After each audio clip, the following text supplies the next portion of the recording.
everybody, it is Jordan Yates. I'm at the Sprint Robotics World Conference and I've come across the KOKS booth. They have this insane machine here that I'm so excited to learn about. Could you please introduce yourself and tell me what I'm looking at?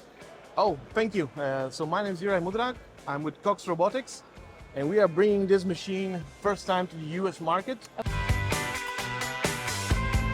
Okay. It's a specialty robot for cleaning crude oil or any kind of hydrocarbon, explosive, dangerous substances from above ground or underground storage tanks. Okay. And what we basically aim to do is to remove the element of manual labor from the whole process, which has been there since the beginning, and which we really don't want to see there anymore, because this is the 21st century. Yeah. We now have the toolkit to replace it and put in something much safer, much nicer, improve the process, make it faster, make it cheaper in the end for companies. Yeah.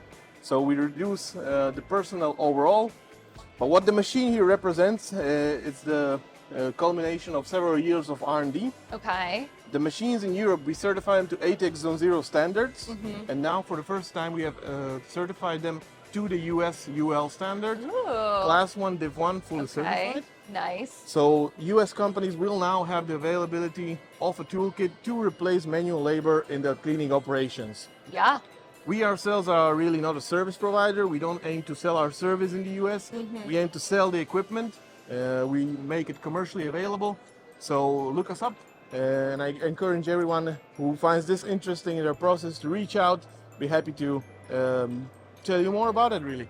Absolutely. Guys, you know, I don't personally own a refinery or any giant tanks with sludge, but if I did, I would be getting one of these before I was manually doing it. This seems like an amazing idea. And it looks, I mean, you guys could obviously not feel it because you're not in person, but it looks incredibly robust. So I'm going to give you all a close-up view so you can kind of get a good look at it. And like you said, if you want to learn more, reach out to them. I'm going to put all their information in the description. That way you guys can learn more. All right. Thank you so much for watching. We'll see you next time. Thank you very much, guys. Looking forward to hearing from you.